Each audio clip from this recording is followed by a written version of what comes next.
국민의힘에서 여기 이제 김용태 비대위원장이죠. 지금 국민의힘의 당대표가 없다라고 생각하시는 분들도 계시는 것 같아요. 그런데 지금 국민의힘 당대표는 김용태 의원이고 원내대표는 권성동 의원이고, 왜냐하면 김용태 의원이 비대위원장이니까 비대위원장이 그 비상적인 상황에 있어서는 그 당대표 역할을 하는 거 아니겠습니까? 그러니까 쉽게 말하면 국민의힘은요, 당대표도 없는 상황에서, 실질적으로 당대표도 없는 상황에서 그 대선을 치르고 있다. 참 악전고투하고 있다. 물론 이제 김용태 의원이 그 비대위원장이고, 그 다음에 이제 그 비대위원장은 당대표하고 동격이긴 하지만 초선의 가장 젊은 그 국민의힘 국회의원인 김용태 의원이 그 비대위원장을 맡을 정도로 국민의힘의 상황이 어렵다. 이걸 다시 한번 볼 수 있을 것 같고, 그런데 국민의힘에서 배우자 토론회를 하자. 그것도 생중계로 TV 토론을 갖다가 하자. 이렇게 지금 주장을 하고 있는 겁니다. 그렇다라고 하면 지금 의미 있는 후보가 누가 있겠습니까? 지금 후보가 총 7명이가 나왔었는데, 그런데 그 중에 한 명 구주화 후보는 이제 그 중간에 드랍을 했고 6명 남았는데, 그 한 분은 제 이름도 기억이 안 나요. 이름도 모르겠고, 그다음 뭐 굳이 말씀드릴 필요도 없을 것 같고, 역순으로 보면 황교안 후보, 그 다음에 어제 말씀드렸던 권영국 후보, 그 다음에 이준석, 김문수, 이재명 후보, 이렇게 그 남는데, 그런데 사실은 뭐 황교안 후보는 지지율 뭐 지금 뭐 그러니까, 그 다음에 권영국 후보도 마찬가지고 의미 있는 지지율이 나오는 후보가 3명이라고 볼 건데, 그런데 이준석 후보는 배우자가 없잖아요. 그러니까 국민의힘에서 배우자 토론회를 갖다 하자 했을 때는 그 다음 페이지 좀 딱 띄워봐 주세요. 그러면 딱 2명밖에 안 남아요. 누구랑 누가 남습니까? 김혜경 여사하고 설란영 여사하고 둘밖에 안 남는 거죠. 그러니까 국민의힘 입장에서는 김혜경, 설란영 두 사람의 토론을 한번 들어보자. 배우자 토론을 갖다가 한번 들어보자. 그래가지고 어떻게 보면 좀 웃겨요. 왜 웃기냐면은, 야, 전 세계 어느 나라에 배우자들이 딱 나와가지고 토론하는 그런 대통령 선거, 뭐 미국 대선에서 트럼프 대통령 그 여사 멜라니아 여사인가, 그 다음에 그때 뭐 바이든이 아니고 그다음 그때는 누구였지? 해리스 그 여자 후보 아니었습니까? 그럼 거기는 뭐 배우자 토론회를 갖다가 하자 해가지고 남녀 토론회를 갖다가 하는 건가? 그다음에 뭐 다른 나라도 저런 경우는 없는데, 그런데 이제 국민의힘 입장에서는 저렇게 배우자 토론회를 하겠다라고 하는 게 결국은 자신 있다는 거죠. 뭐에 대한 자신인가? 배우자는 우리가 자신 있다. 후보는 뭐 모르겠고 배우자와 관련해 가지고는 우리가 훨씬 더 유리하다. 그렇게 하니까, 그러니까 이제 민주당에서는 말도 안 된다 그러면서 김혜경 씨 꼬리를 갖다 확 내렸는데, 근데 만약에 지난번에 지금 후보가 지난번처럼 윤석열 후보였다라고 하면, 그러면 오히려 민주당에서 배우자 토론회 하자라고 먼저 제기를 했을 수도 있겠죠. 그만큼 지금 이번 선거는 좀 다르다. 그 다음에 지금 와서 생각해 보니까, 뭐 물론 이제 그때도 지난번에도 마찬가지로 그런 생각을 안 했던 건 아닌데, 참 그 대통령 영부인이라고 하는 그 자리가 누가 영부인이 되는지가 무지무지무지하게 중요하구나. 진짜 그 아주 그냥 그 뭐 그렇게 뭐 저만 그렇게 느끼나요? 그 지난 그 한 3년 가까운 기간 동안에 대통령 영부인이 얼마나 중요한 자리인지 저는 진짜로 뼈저리게 느꼈다. 그런 생각이 들고요. 그 다음에 거기에 대해서 그렇기 때문에 지금 전 세계적으로, 그 다음에 우리나라 이전에도 배우자 토론회 같은 거 있었던 적은 한 번도 없었습니다. 그런데 어쨌든 그 지금 그 배우자 토론회를 하자라고 하는 게 그렇게 이상하지 않을 정도로 지금 우리는 그런 경험을 한 것이 아닌가, 저는 개인적으로 그런 생각이 들고요.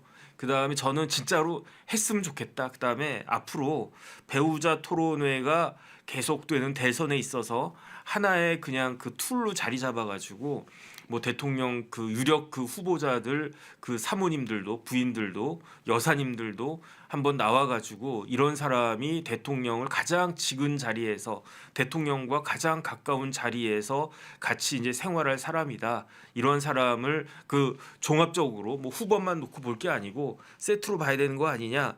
이런 이야기가 차라리 나오는 게 좋겠다. 개인적으로 그런 생각은 하는데 근데 어쨌든 현실화되기는 적어도 이번에는 현실화되기는 어려울 것 같다 그런 생각이 들고요.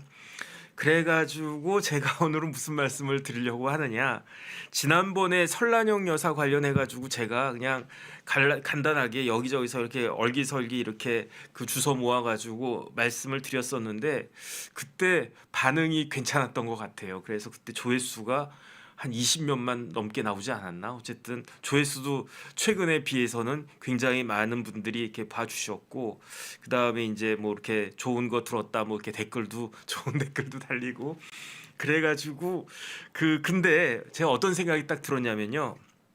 근데 우연히 또 어떤 인터뷰한 거를 제가 찾아냈어요. 그 찾아 딱 내가지고 봤더니 아쉽다 그런 생각이 드는 거예요. 뭐가 아쉽냐면 제가 궁금하다고 생각했던 내용들이 거기에 그냥 쭉 다 담겨져 있더라고요. 그래가지고 그때 이거를 먼저 이것까지 찾아가지고 말씀을 드렸으면 훨씬 더 정확하게 말씀을 드릴 수 있었을 텐데 하는 아쉬움이 조금 있었는데 근데 그러면은 2탄으로 그때 제가 궁금했던 거 그런 부분들을 그냥 말씀을 드릴까라고 생각을 했었는데 근데 뭐 배우자 토론회 한다라고 하니까 그럼 이참에 그 한 번 더 말씀을 드리면 어떨까 그 생각이 들었습니다.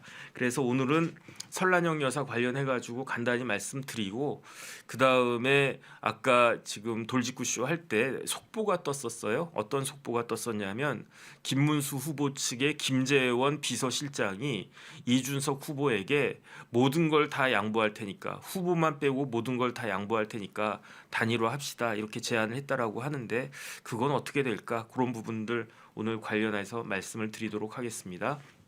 그래서 먼저 설란영 여사 다시 한번 말씀을 드리면 설란영 여사가 1953년생이라고 그랬어요. 1953년생이고 그 다음에 아버지는 초등학교 교사라고 그랬어요. 그래서 전라남도 고흥에서 태어났는데 4살 때 순천으로 이사를 왔는데 그게 아마 순천에서 교사 그러니까 선생님들은 여기저기 이렇게 그 보직에 따라 가지고 옮겨 다니지 않습니까? 설란영 여사 아버지가 순천으로 발령 받아 가지고 4살 때부터 순천에서 살았던 것 같고 그래서 그 순천에서 쭉 초중고 다 나왔겠죠.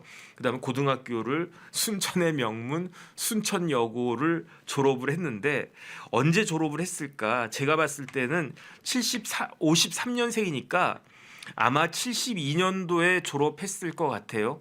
72년도에 졸업했겠죠. 제대로 그렇게 했었으면. 그런데 설란영 여사가 몇 남매 중에 몇 남매였냐면 7남매였대요. 그러니까 형제가 많았다는 거지. 7남매 중에 셋째인데 셋째 딸이 아니고 첫째 딸이래요. 그러니까 쉽게 말하면 위로 오빠가 2명 있고 설란영 여사가 그 딸 중에서는 첫째 딸이었다는 거예요. 그러니까 아버지가 그 설란영 여사 아버지가 그 애를 딱 낳는데 위로 그냥 그 산적 같은 그런 아들만 둘 딱 낳다가 셋째로 딸을 낳으니까 무지하게 이뻤겠지. 그러니까 아마 제가 봤을 때 그 설란영 여사를 그 아버지가 굉장히 이뻐하고 뭐 이렇게 막 잘한다 이렇게 축켜 세워주고 공부도 잘해서 순천여고도 가고 그랬는데 너무 그러니까 설란영 여사가 본인도 그 이야기를 해요. 자기 주장이 굉장히 강하다. 그래서 그게 단적으로 드러난 게 어디서 드러나느냐? 설란영 여사가 성심여대 신이 아니고 성심여대 지금 가톨릭대 국문과를 나왔단 말이에요. 근데 제가 성심여대 국문과를 언제 갔을까 그게 궁금했었죠. 그게 궁금했었는데 재수해서 성심여대 국문과를 갔나 아니면은 김문수 후보가 그 나중에 국회의원을 하는데 어디서 국회의원 하냐면 부천에서 국회의원 하잖아요. 그런데 부천에 있는 학교가 가톨릭 대학교거든요. 성심여대. 그때는 성심여대. 그래서 남편 따라서 부천 갔을 때 부천에 있는 성심여대를 좀 그 나이 들어가지고 그렇게 해서 들어간 건가 둘 중에 뭘까 이렇게 봤는데 보니까 후자였던 거예요. 제가 보니까. 그래서 그 설란영 여사가 순천여고를 딱 졸업을 했는데 원하는 대학에 가지를 못했어요. 그래가지고 재수를 했는데 재수했는데도 원하는 대학에 가지 못했어요. 그래서 72년에 고등학교 졸업하고 대학 못 가고 아마 순천에서 재수했던 것 같은데 다시 또 시험을 쳤는데 원하는 대학에 못 가고 그래가지고 73년도에는 서울로 상경을 했어요. 서울로 상경해가지고 또 시험을 갖다 본 거야. 그야말로 삼수 사수 이렇게 쭉 N수를 갖다가 한 거예요. 그러면 아니 그냥 성적 맞춰서 가면 되지 뭐 N수를 갖다가 하느냐. 근데 그 소녀 설란영에게는 그게 있었던 거예요. 뭐가 있었느냐? 아주 그냥 자존심도 있고 그 다음에 아주 그냥 자기 주관도 있고 이거 아니면 안 해. 그런 게 딱 있었던 거예요. 근데 그게 딱 드러난 게 N수할 때부터 재수할 때부터 그 왜 그런가?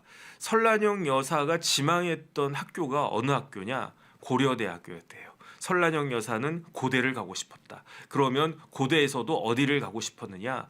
국문과를 가고 싶었다. 왜냐? 어렸을 때부터 책도 많이 읽고 음악도 많이 듣고 영화도 많이 보고 그랬다고 그러지 않았습니까? 그러니까 글 쓰는 것도 좋아하고 그래가지고 뭐 한강은 연대 국문과 나왔지만은 설란영은 고대 국문과 왔으면 유명한 작가가 됐었을 수도 있었겠죠. 근데 계속 시험이 떨어지는 거야. 그러면 저 같으면 우리 딸이 그런다라고 그러면 야 그냥 아무데나 너 성적에 맞춰서 가 그러는데 설란영 여사 아버지는 그러지 않았던 것 같아요. 그냥 그래 뭐 네가 가고 싶은데 그냥 끝까지 한번 해봐라. 그러면서 계속적으로 시험을 쳤는데 72년에도 떨어져 73년에도 서울 올라왔는데 또 떨어져 74년 또 떨어져 막 그러고 있으니까 그러니까 사람이 위축되기도 하고 뭐 속상하기도 하고 그러겠죠. 그런데 그러면서도 계속 서울에 있었는데 우연히 1977년에 그때까지도 나는 고대 국문과 아니면 안 가. 난 고대 아니면 안 가. 난 국문과 아니면 안 가. 그래서 결국은 설란영 여사가 성심여대 국문과 갔단 말이에요. 그만큼 그 우리 그 뭐 시나 소설이나 이런 그 국문학에 대한 아주 그냥 그게 있었던 분이었던 것 같고. 근데 계속 고대 국문과가 계속 떨어지는 거야. 그러다 보니까 뭐 그러던 중에 우연히 버스에서 순천여고 동창생을 만났대요. 그래가지고 난영아 너 어떻게 지내냐, 뭐 누구야 너 어떻게 지내냐 그랬는데 그 순천여고 동창이 나는 구로공단에 있는 공장 다녀 이랬던 거예요. 그러니까 설란영 여사가 난 대학 시험 계속 떨어지고 뭐 그래가지고 뭐 속상하고 그런데 나도 뭐 그 구로공단 뭐 너 따라서 뭐 같이 이제 다녀볼까 그러면서 구로공단에 있는 회사 중에 괜찮은 회사가 어디 있냐 물어봤더니 그 순천여고 동창이 추천해준 회사가 세진전자 그러니까 전자 부품 회사인데 알아보니까 이 세진전자가 모든 제품을 전량 일본에 수출하는 그러한 회사였고 그러니까 뭐 소니나 뭐 어디나 일본 전자 회사에다가 그렇게 이제 납품하는 밴드 회사였던 것 같고 그 다음에 세진전자가 구로공단에 있는 회사들 중에서 조건이 그렇게 나쁘지 않았대요. 그래서 다녀보니까 뭐 어차피 뭐 그 다음에 공부는 할 만큼 했으니까 뭐 공장 다니다가 대입 시험 보면 그냥 한번 또 시험 치지 뭐 되면 좋고 아니면 말고 뭐 이런 식으로 그랬을 수 있었겠죠. 그래가지고 세진전자를 딱 다녔는데 77년 여름부터 그런데 입사한 지 몇 개월 만에 입사 후 한 6개월 만에 그러면 77년 뭐 한 겨울이나 그때쯤 됐겠죠. 그때 세진전자에 노조가 생겼대요. 노동조합이 그때. 그래가지고 그 뭐 여공이라고 해야 되나 뭐 그 이재명 후보는 이재명 후보도 소년공이라고 했겠죠. 그러면은 설란영 여사는 소녀공은 아닐 거고 그냥 여공이라고 해야 되나 옛날로 치면. 그런데 노조가 생겼는데 뭐 나랑은 관심 없다. 나 노조 관심 없다. 나는 대학 가는 게 더 중요하다. 이런 생각을 하고 있었겠죠. 그런데 노조가 딱 결성이 됐는데 77년에 78년도에 노조가 결성되면서 노조위원장을 맡았던 사람이 설란영 여사를 이렇게 부르더니 난영아 네가 노조를 갖다가 맡아라 이렇게 이야기하더래요. 그래서 내가 무슨 노조야 나 관심 없어 언니 뭐 이렇게 이야기했겠죠. 그러니까 그 노조위원장이 난 더 이상 노조위원장 못하겠고 내가 보니까 네가 싹싹하고 사람들한테 인기도 많은 것 같아. 그러니까 네가 해라. 그러면서 어떻게 했느냐. 그 노조위원장이 투표를 해버린 거예요. 나 노조위원장인데 나 이제 그만둘 거예요. 그러면 노조위원장 직무대리 그냥 지금부터 뽑겠습니다. 아무나 좋다라고 하는 사람 추천해 주시고 투표해 주세요. 딱 했는데 노조위원장 직무대리로 설란영이 덜커덕 그냥 선출이 된 거예요. 그러니까 설란영 여사가 그래도 책임감이 있는 사람이니까 그러니까 노조위원장 직무대리를 딱 맡았는데 그러니까 이제 감투를 갖다 쓴 거죠. 근데 딱 보니까 이거는 내가 안 한다라고 할 수 없겠다 해가지고 결국은 입사한 지 6개월 만에 노조가 생기고 그걸 노조 생긴 지 얼마 만에 노조위원장이 덜커덕 된 거예요. 그런데 노조위원장이 되면서 설란영의 인생관이 달라졌대요. 어떻게 달라졌느냐? 그때까지는 나 혼자 뭐 이렇게 좋은 대학 가면 되지. 나 혼자 글 잘 써가지고 시도 발표하고 소설도 발표하고 잘 써가지고 뭐 한강처럼 나중에 노벨상을 받을 수 있을까? 뭐 이런 생각만 하다가 노조위원장이 되니까 내가 어떻게 하느냐에 따라서 우리 공장에 있는 우리 직원들, 우리 동료들, 우리 근로자들의 근무 여건이 달라지네. 그 다음에 이런 생각을 하니까 이 직장, 세진전자라고 하는 직장과 세진전자에 다니는 동료 직원들에 대한 애정이 생겨가지고 근데 그게 조금 더 극단적으로 나가서 그러니까 20대 중반 그 아주 그냥 꽃다운 나이 아니었겠습니까? 근데 설란영 여사는 어떤 생각까지 들었느냐? 예쁘게 보이는 것도 죄책감이 들 정도로 그렇게 노조 활동을 갖다가 열심히 했다는 거예요. 그래가지고 그 다음에 이게 해보니까 이게 맞다. 그 다음에 해보니까 이게 그 사람으로서 내가 해야 할 일이구나 이런 생각을 했다는 거죠. 그러면서 읽은 책이 어떤 책이냐? 책 좀 띄워봐 주세요.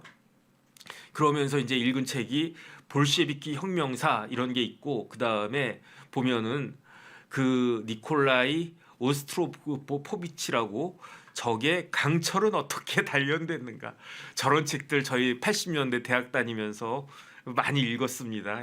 저 오랜만에 보네요. 강철은 어떻게 단련되는가. 그 다음에 저거는 이제 막심 고리끼 저기 이렇게 보이는 그 아줌마가 보이죠. 그 러시아의 어머니를 그린 거라고 전형적인 그 농부 그 어머니를 갖다가 그린 건데 저기 러시아어로 그 딱 되어 있는데 M이 막심이란 뜻이고 그 다음에 이제 이상한 글자 저게 그 러시아어로 읽으면은 고리끼란 뜻이고요. 마뜨가 그게 어머니란 뜻이겠죠. 그래가지고 막심 고리끼의 어머니 이런 책들을 갖다가 열심히 읽으면서 세상이 달라 보이더라. 세상이 달라 보이더래요. 그런데 이런 설란영을 갖다가 학습시켜준 사람이 누구였느냐? 그 사람이 바로 김문수였다는 거죠.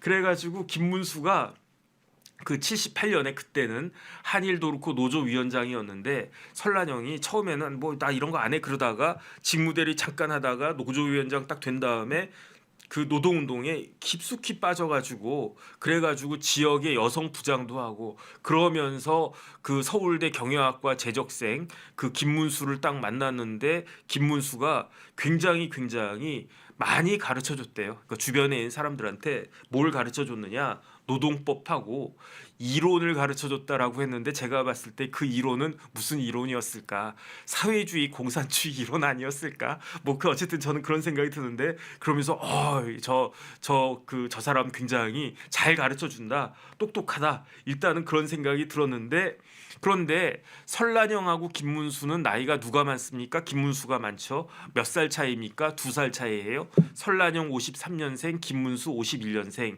하지만은 설란영은 김문수를 남자로 생각을 안 했대요. 왜 남자로 생각을 안 했느냐? 제가 지난번에도 말씀을 드렸지만 노동운동에 푹 빠지면서 첫 번째 결혼할 생각 자체가 들지 않았고 그러니까 여자답고 이쁘고 막 그러고 싶은 게 인지상정인데 나는 노동운동이 그 내가 할 일이야 이런 생각 딱 드니까 그런데 내가 노동운동할 사람인데 이렇게 뭐 화장하고 뭐 이렇게 옷 막 이렇게 그 꾸려 입고 차려 입고 이런 것도 난 죄책감이 든다 그 생각이 들 정도로 그렇게 그 뭐야 결혼한 그런 생각이 있었기 때문에 결혼할 생각이 없었고 그 다음에 만약에 결혼을 하더라도 김문수 같이 그 김문수 그 뭐야 청년 김문수 사진 저렇게 삐쩍 마르고 삐삐 마른 그런 사람하고 결혼할 생각 없어. 결혼할 생각도 없지만 만약에 결혼을 한다고 하더라도 김문수 같은 그런 사람하고는 결혼할 생각이 없어. 왜 결혼할 생각이 없느냐? 설란영 여사가 나는 무지하게 고집이 세. 얼마나 고집이 세면 고대 국문과 간다고 재수, 삼수, 사수, 오수 쭈룩 해가지고 그러니 안 되니까 에이 그럼 나 차라리 공장한다. 이 정도로 고집이 세지 않았습니까? 그러니까 내가 이렇게 고집이 센데 이런 나를 리드하려면 어떤 사람이 되어야 하느냐. 나이 차이가 차라리 많은 게 낫겠다. 그래서 그 생각을 했대요. 그래가지고 내가 일단 지금 결혼할 생각도 없지만 만약에 결혼을 하더라도 나보다 나이가 최소한 대여섯 살은 더 많은 그런 사람하고 결혼해야 그런 사람이 나를 꽉 잡아가지고 막 이렇게 리드를 갖다가 해주지. 김문수 나랑 2살밖에 차이 안 나는데 그 다음에 뭐 이렇게 뭐 보니까 뭐 그런데 똑똑은 하더만 사람은 괜찮아 보이더만 나는 저런 사람하고 결혼할 생각이 없어 관심도 없어 이랬는데 그런데 김문수하고 설란영이 서로 알게 된 지 딱 7개월 만에 그 김문수 청년 김문수가 그 뭐야 그 설란영 여사를 부르더래요. 톡톡 치면서 난영 씨 잠깐 나 좀 봐요. 그래가지고 끌고 들어간 데가 어디냐 다방이더래 다방. 그래가지고 다방에서 무슨 이야기를 갖다가 했느냐 난영 씨 갈 데 없으면 나한테 오지 이러더래. 그래가지고 이게 청혼이냐 아니냐 그런데 되게 기분은 나빴다 화는 난다. 그래가지고 만약에 진짜 내가 할 수 있었으면 한 대 갈겨버리고 싶다 이런 생각이 그 들지 않았겠습니까? 그러면서 물어보는 게 그 김문수가 그 황당해가지고 설란영은 그때까지 김문수에 관심도 없었대요. 나이 차이도 별로 안 나고 뭐 그랬는데 갑자기 똑똑 두드리더니 안지 7개월밖에 안 됐는데 다방으로 딱 오더니 커피 한 잔 딱 시켜놓고 커피 딱 마시면서 그때는 뭐 말도 제대로 못했을 수도 있어. 그러면서 뭐라고 이야기했느냐 갈 데 없으면 나한테 오지 이러더래. 그래가지고 황당해서 왜 난데 이렇게 물어봤겠죠. 그러니까 내가 보니까 당신 너무 이쁘고 내 이상형이고 너무 꽃 같고 이름이 난영 아니겠습니까? 그 아버지가 꽃처럼 난초처럼 편하게 살아라 그래서 내 이름이 난영인데 그러니까 딱 봤을 때 김문수가 당신 너무 내가 한눈에 반했어. 내가 7개월 동안 밤에 잠도 못 자고 노동운동도 안 되고 막 그랬어. 이렇게 이야기해도 뭐 마음이 갈까 말까였는데 김문수가 하는 말이 뭐였냐면 내가 딱 보니까 너 의지가 있어 보이더라. 너 분별력이 있어 보이더라. 너 정의감 있어 보이더라. 그러면서 청혼했대요. 그러니까 그런데 너 갈 데 없으면 혹시 갈 데 있으면 거기 가고 갈 데 없으면 나한테 와라. 이렇게 이야기하니까 그러니까 진짜 제가 만약에 설란영이라고 하더라도 어떤 사람이 딱 와가지고 너 갈 데 없냐 그럼 나한테 시집 와라 이러면 갈 여자가 어디 있겠습니까? 어쨌든 그러니까 가뜩이나 결혼할 생각도 없고 그 다음에 결혼하더라도 나이 차이가 있어야 된다라고 생각했던 설란영이 그 얼마나 열 받았겠습니까? 그래서 한 대 쥐어받고 싶었는데 그러진 못하겠고 그냥 점잖게 저는요 문수 씨 저는요 결혼할 생각이 없어요. 그 다음에 제가 보기에 문수 씨 당신은 똑똑한 사람 같아. 서울대 나왔다며. 서울대 나왔다는 걸 이야기 안 했을 수도 있어요. 그 김문수가. 근데 딱 봐도 당신 뭔가 좀 있어 보여. 똑똑해 보여. 그 다음에 딱 보니까 당신 되게 좋은 사람 같아. 결론은 그러니까 딴 사람 알아보셔. 이래가지고 이렇게 쉽게 말하면 이제 찬 거죠. 설란영이 김문수를 갖다가 찬 거죠. 그런데 이게 언제냐면은 김문수가 설란영한테 이렇게 청혼 아닌 청혼을 한 게 언제냐면 1978년 12월 한 20일쯤 됐었을 때예요. 1978년 12월 20일. 그래가지고 진짜 설란영 기분 나빴겠다. 왜냐하면 막 크리스마스 그래도 연말 연시면 좀 이렇게 기분도 그냥 들썩들썩하고 연말 연시인데 갑자기 김문수가 자기 똑똑 부르더니 갈 데 없으면 오라고 열 받았겠네. 그런데 어떤 일이 있었느냐 저렇게 김문수가 청혼 아닌 청혼을 한 지 꼭 보름 만에 김문수가 없어졌어요.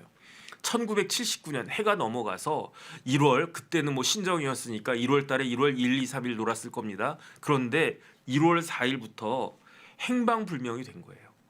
그 전까지는 그러니까 뭐 머쓱하고 뭐 아이 그래 뭐 미안합니다 뭐 이랬을 수도 있고 그랬는데 그 이후에도 연말 연시에도 김문수하고 설란영이 이렇게 뭐 이렇게 이런저런 뭐 모임이나 뭐 그다음에 또 뭐 그런 뭐 서클이나 뭐 이런 데에서 볼 수가 있었는데 정확히 1979년 1월 4일에 김문수가 보이지가 않는 거예요. 행방불명이 된 거예요.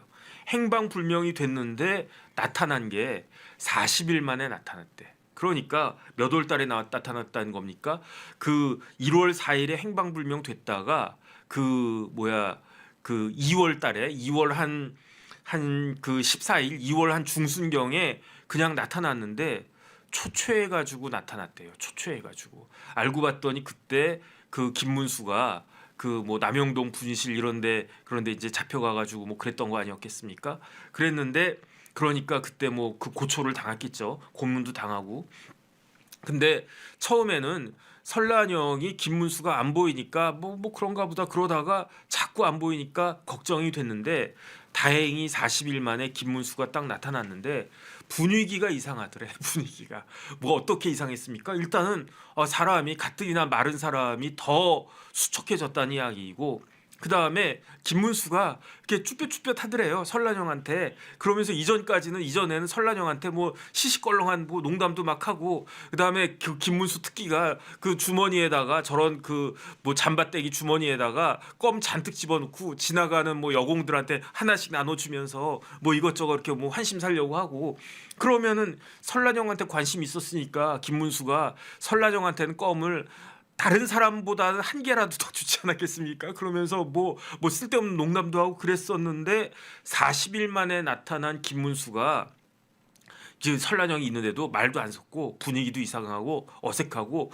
몸은 그냥 삐쩍 수척해져 있고 그러더래요. 그래가지고 설란영이 참다가 김문수한테 그 이야기를 했대요. 아 문수 씨 공과 사는 구별하면서 삽시다. 아니 보니까 당신이 나한테 뭐 갈 데 없으면 나한테 원래 그랬다가 채여가지고 지금 이렇게 뭐 그런 쭈뼛쭈뼛하는 것 같은데 아 그거는 사적인 일이고 공적으로 우리가 노동운동할 때는 공은 공이고 사는 사다. 뭐 그런 식으로 이야기를 갖다가 했는데 그렇게 설란영이 김문수한테 이야기를 딱 했을 때 그게 조금 다정하게 들렸나 봐. 왜 다정하게 들렸을까요? 설란영이 그때는 그 전까지는 김문수를 남자로도 생각을 안 했었는데 결혼 상대는커녕 남자로도 생각 안 하고 그냥 똑똑한 잘 가르쳐주는 노동법 뭐 사회주의 뭐 그런 거 이념 같은 거 잘 가르쳐주는 그러한 뭐 오빠 동료 요 정도로만 생각을 했는데 그런데 40일 동안 보니까 뭐 딱 봐도 느낌이 오지 않았겠습니까? 고초를 겪고 나타났는데 그리고 나타난 사람이 나한테 눈도 제대로 못 뜨고 쭈뼛쭈뼛거리고 말도 못하고 그러니까 불쌍하다고 느꼈겠지.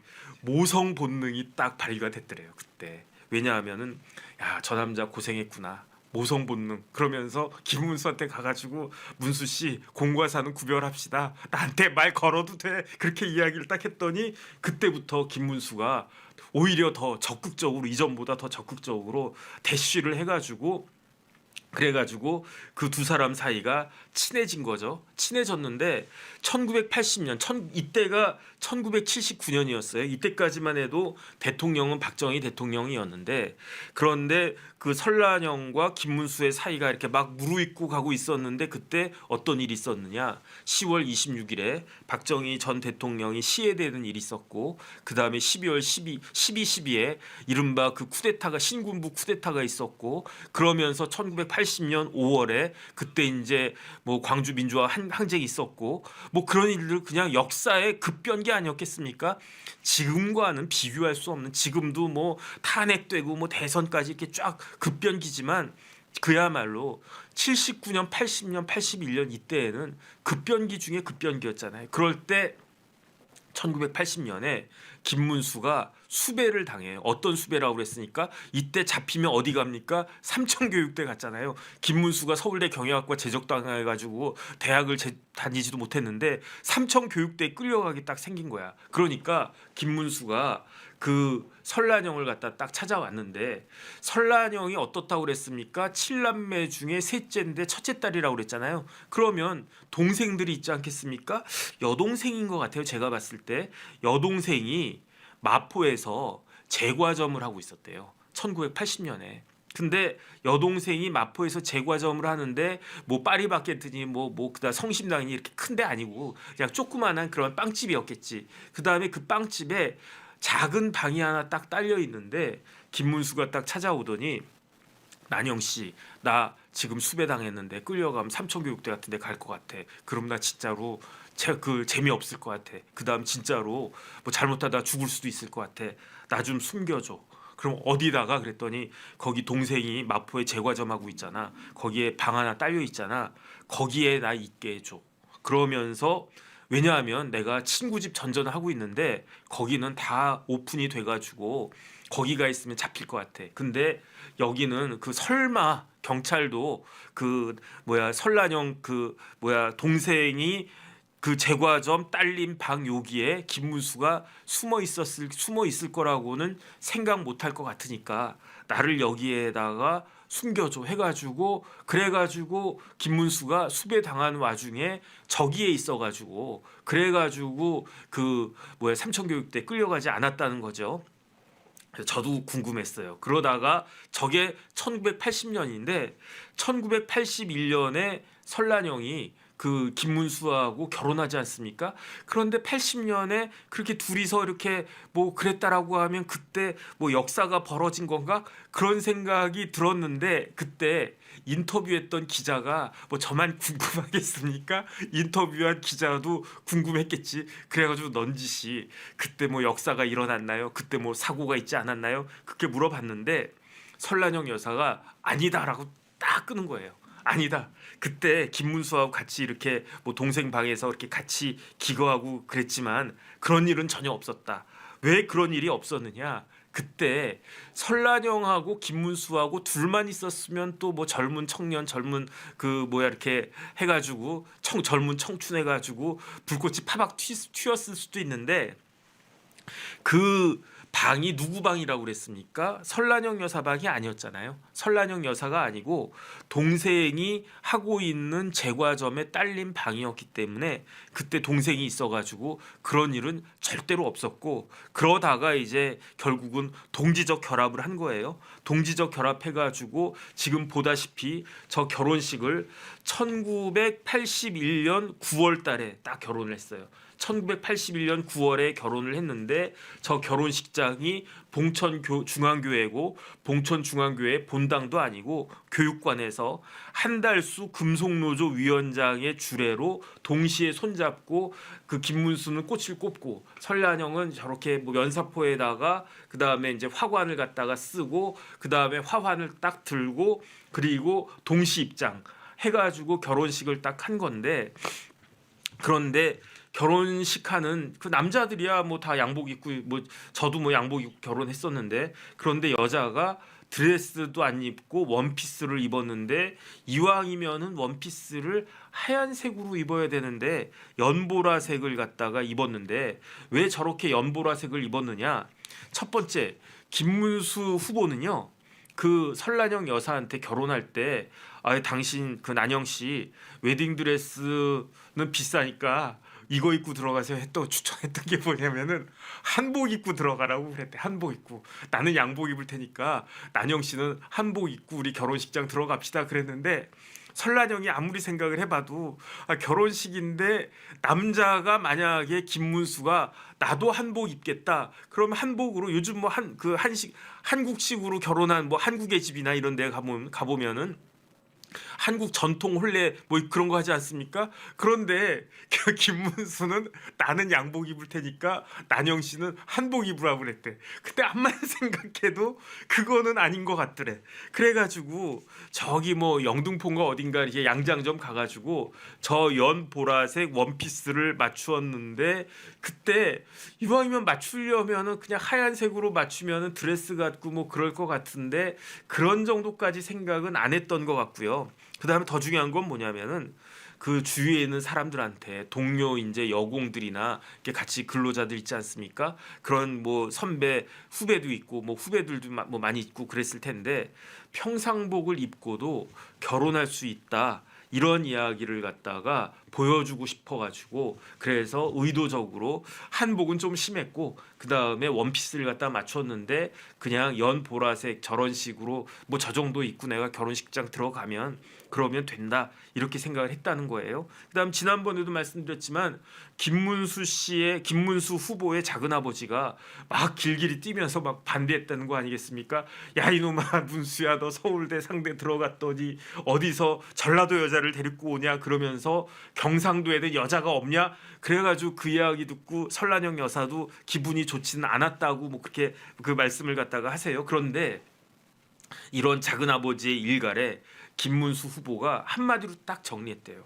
작은 아버지, 고향이 무슨 의미가 있습니까? 사람이 중요하지. 사람이 중요하지 고향이 의미가 있겠습니까? 이렇게 딱 이야기를 하니까 그러니까 어른들도 뭐 속으로는 뭐 이렇게 마땅치 않고 뭐 그거 뭐 익숙하지도 않고 그럴 수도 있었을 텐데 그래도 뭐 아들이 그다음 조카가 바른 말 하는데 거기에 대해서 뭐라고 대꾸할 수 있겠습니까? 근데 어쨌든 김문수가 사람이 중요하지 무슨 고향이 중요하냐 이런 말씀을 갖다가 했다는 거예요. 연희 선생님 감사드립니다. 그러다가 이제 1985년에 그 결혼한 지 4년도 채 되지 않아 가지고 김문수 후보가 그 남편이 뭐 그때는 뭐 새신랑인 건 아니겠지. 4년 지났으니까 구속돼요. 선오련 사건으로 뭐 그 구속이 되는데 그런데 그때는 아마 잠실에 주공 아파트 있었단 말이에요. 한 10평짜리 뭐 한 서너 평짜리 그런 주공 아파트 있었는데 거기 살았던 것 같은 느낌이 드는데 그런데 그 잠실 아파트에 군인들이 우르르 몰려와 가지고 사람들 갖다가 쭉 잡아갔는데 한 10몇 명을 잡아갔대요. 그런데 그중에 누가 있었느냐? 유시민 작가의 동생 유시주도 있었고 해가지고 10몇 명이 잡아가가지고 그런데 그 군인들이 어디 군인들이었느냐 보안사 군인들이었대. 보안사. 그 보안사가 나중에 기무사 되고 그 다음에 그 기무사가 지금 뭐 방첩사 되고 그 다음에 실질적으로 뭐 이거 뭐 없어지거나 뭐 지금 뭐 그런 위기에 있다고 제가 지난번에 방첩사 할 때 말씀을 드렸던 것 같은데 그런데 어쨌든 보안사에 끌려가가지고 고문을 당했는데 그랬는데 그 고문 당해가지고 피가 났대요. 그래가지고 나중에 이제 집에 와가지고 보니까 김문수 후보가 그 와이프한테 설란영 여사한테 어이구 얼마나 고생이 많았어요. 뭐 고문 안 당했어요. 아 고문 좀 당했지. 그래가지고 보니까 셔츠에 그 난닝구인지 러닝 셔츠인지 아니면 와이 셔츠인지는 모르겠는데 뭐 러닝 셔츠 아닐까 싶은데 거기에 핏방울이 이렇게 뚝뚝뚝 떨어져 있더래요. 그래가지고 설란영 여사가 그 핏방울이 떨어져 있는 그 셔츠를 빨아가지고 지금까지 보관하고 있대요. 그래서 남편이 이렇게 운동하다가 이렇게 잡혀가지고 진짜 고초당하고 고문당했구나 말 그대로 고문당했구나. 어쨌든 그 셔츠를 그 뭐 가지고 있고 어쨌든 그랬다는 거예요.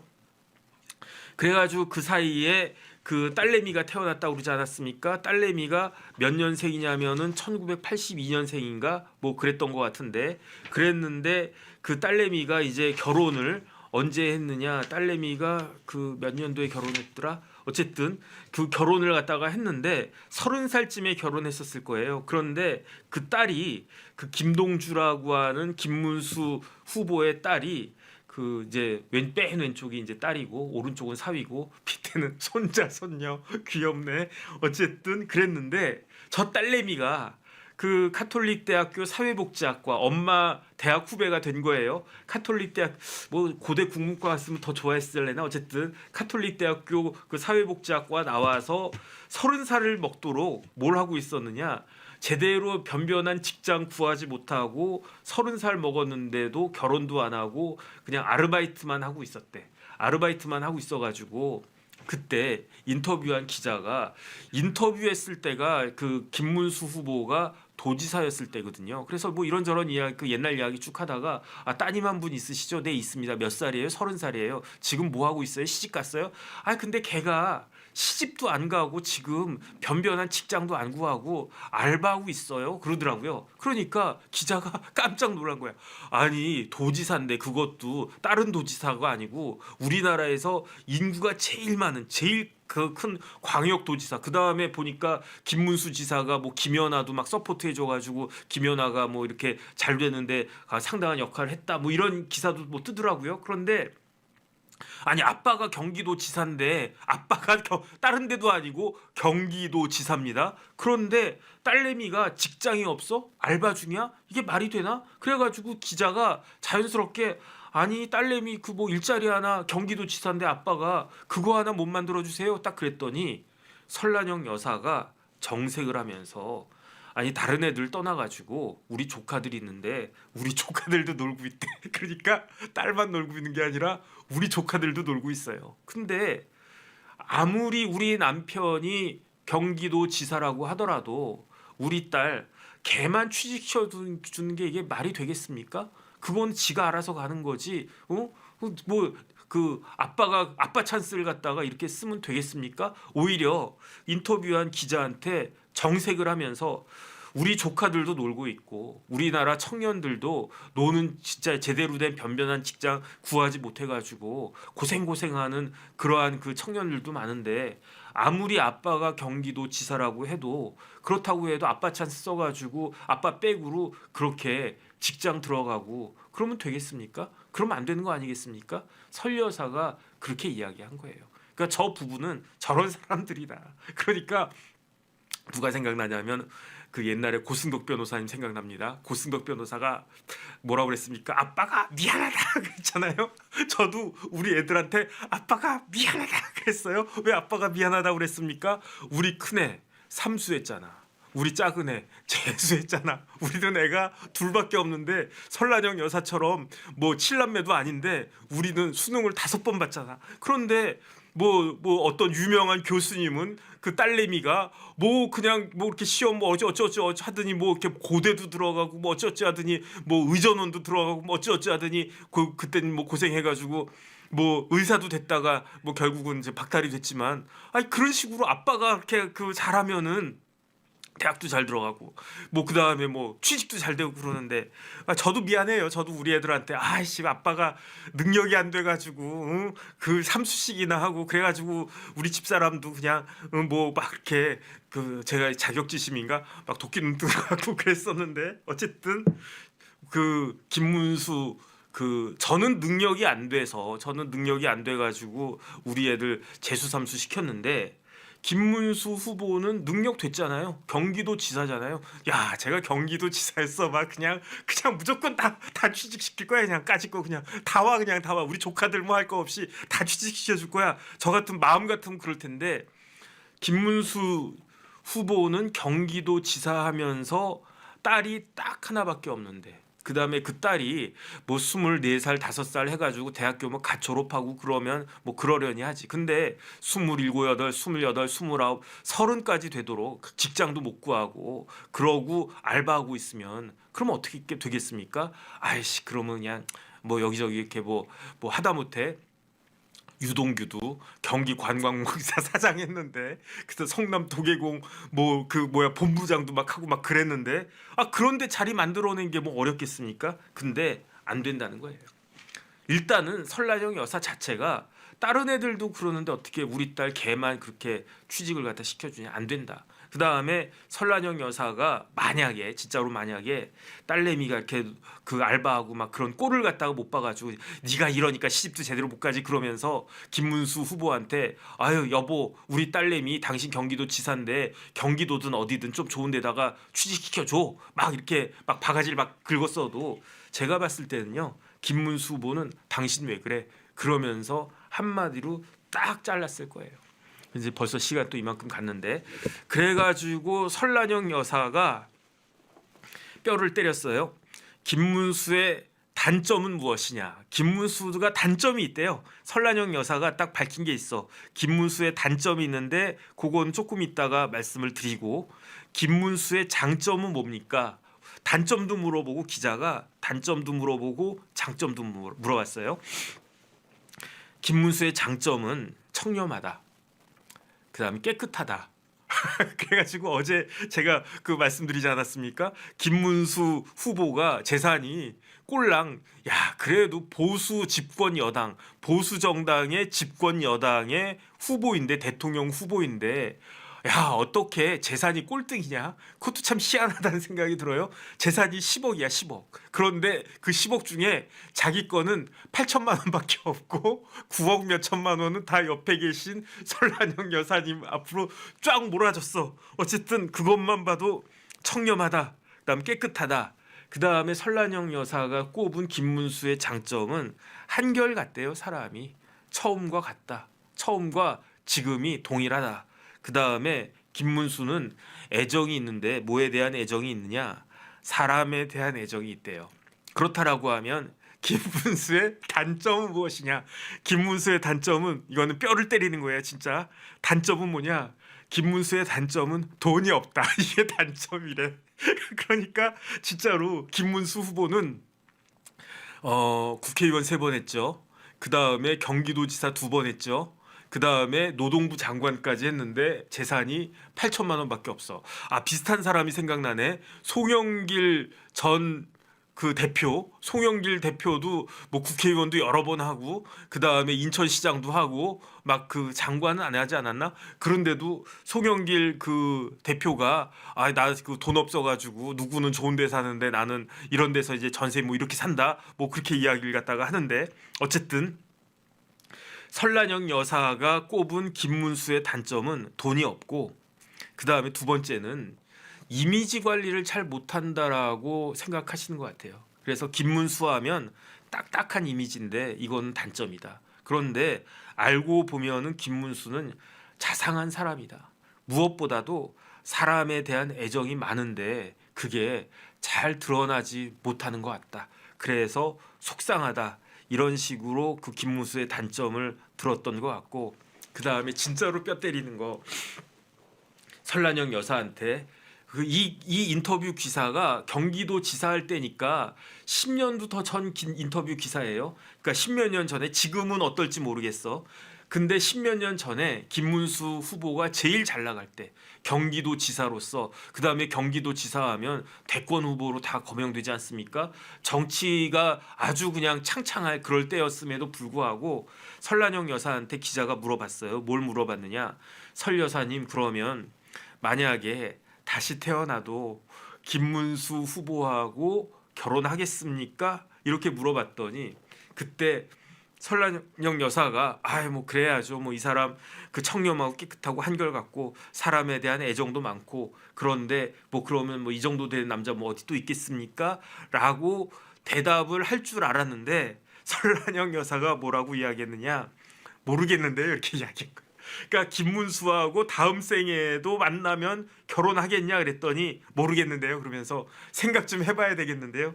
어쨌든 그런 인터뷰 기사가 있어가지고 뭐 추가적으로 한 번 더 이제 말씀을 갖다가 드렸고 그 다음에 김문수 후보가 집안일들 그렇게 뭐 많이 도와주지는 않는데 그런데 그 설거지는 도와준대요. 아 저는 집에서 설거지 안 하는데 저는 손에다가 물 안 묻히면서 자라왔기 때문에 태어나서부터 지금까지 제 손에다가 물 묻힌 적은 별로 없는데 아 그럼 또 앞으로 우리 집사람이 저보고 설거지하라고 막 그러겠네.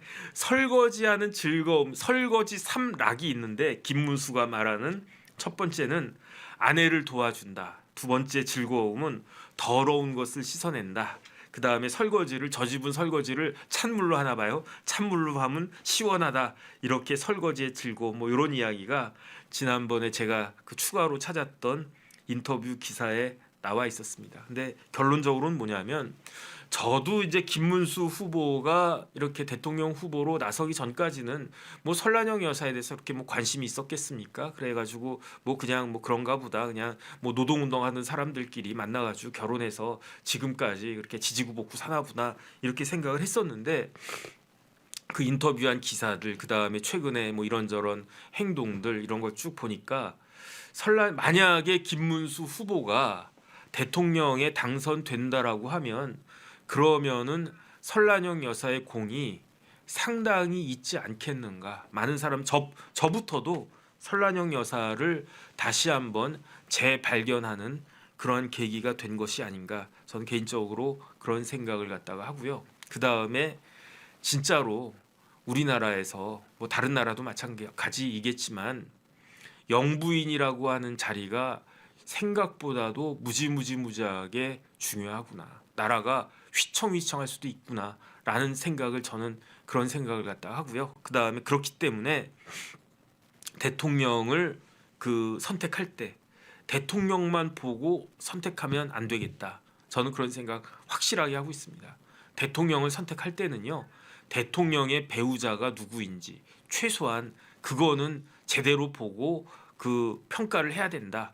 그래가지고 저는 어쨌든 그런 생각이 들었습니다. 그래서 뭐 여러분들도 다 그 생각이 있으시겠지만 제 개인적인 생각은 그렇습니다.